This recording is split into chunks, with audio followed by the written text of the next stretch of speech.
Thomas Baptist Morello was born on May 1964 in Harlem, New York, to parents Geth Njoroge and Mary Morello. Morello, an only child, is the son of an American mother of Italian and Irish descent and a Kenyan Kikuyu father.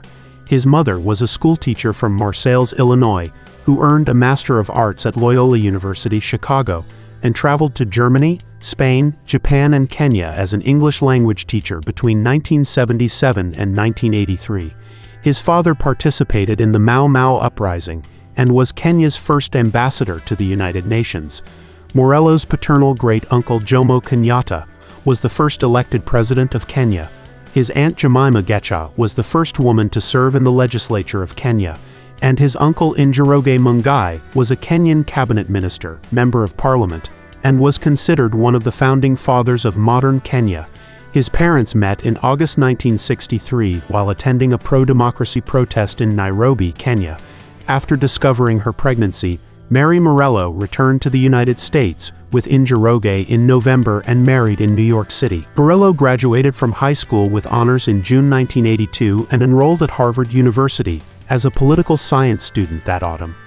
Morello's band Board of Education won the Ivy League Battle of the Bands in 1986 with Carolyn Bertozzi, a laureate of the 2022 Nobel Prize in Chemistry on keyboards. Morello graduated in 1986 with a Bachelor of Arts degree in Social Studies. He moved to Los Angeles, where he supported himself first by working as a stripper. At age 13, Morello joined his first band, a cover band called Nebula. As the lead singer, Nebula covered material by bands including Led Zeppelin, Steve Miller Band, and Bachman Turner Overdrive. At this same age, Morello purchased his first guitar. Around 1982, Morello started studying the guitar seriously. He had formed a band in the same year called The Electric Sheep, featuring future Tool guitarist Adam Jones on bass. He wrote original material for the band that included politically charged lyrics.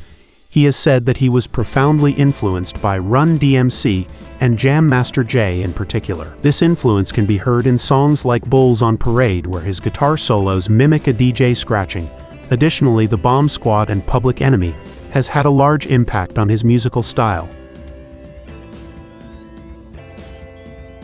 In 1991, Morello was looking to form a new band after Lock Up disbanded. Morello was impressed by Zach De La Rocha's freestyle rapping and asked him to join his band. He drafted drummer Brad Wilk, whom he knew from Lock Up, where Wilk unsuccessfully auditioned for a drumming spot. The band's lineup was completed when De La Rocha convinced his childhood friend Tim Commerford to play bass. After frequenting the Los Angeles club circuit, Rage Against the Machine signed a record deal with Epic Records in 1992. That same year, the band released their self-titled debut album. They achieved mainstream success and released 3 more studio albums, Evil Empire in 1996, The Battle of Los Angeles in 1999, and Renegades in 2000. In August 2000 in Los Angeles during the Democratic National Convention, Rage Against the Machine performed outside the Staples Center to a crowd numbering in the thousands while the convention took place inside. After several audience members began to throw rocks, the Los Angeles Police Department turned off the power and ordered the audience to disperse, firing rubber bullets and pepper spray into the crowd. In late 2000, amid disagreements on the band's direction and Commerford's stunt at the VMAs, the disgruntled De La Rocha quit the band. On September 2000, Rage Against the Machine performed their last concert at the Grand Olympic Auditorium in Los Angeles.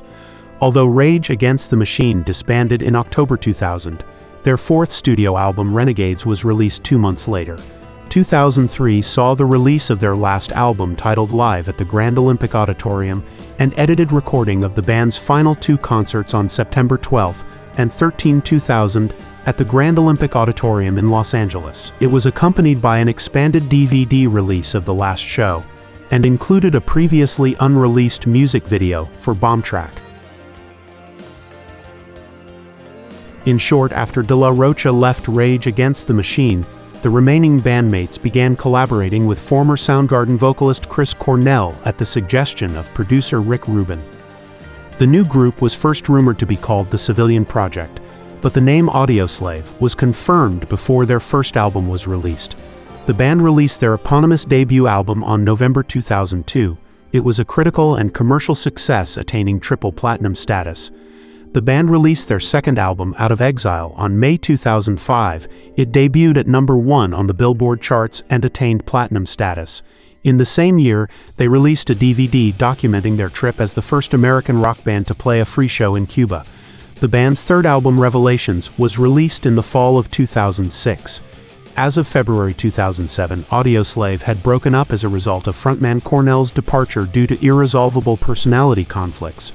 The band reunited with Zach De La Rocha and resumed their previous band Rage Against the Machine. Audioslave reunited for one show in January 2017, and there were talks about a reunion tour.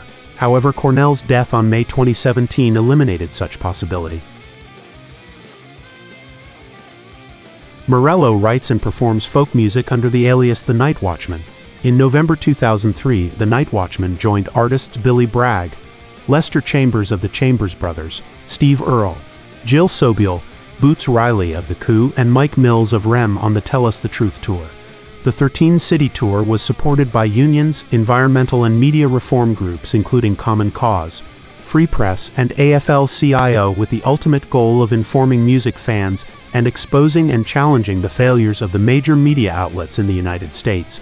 On February 2019, Morello made a guest appearance at the Foo Fighters pre-Super Bowl 53 concert in Atlanta, along with Zac Brown for a cover of Black Sabbath's War Pigs.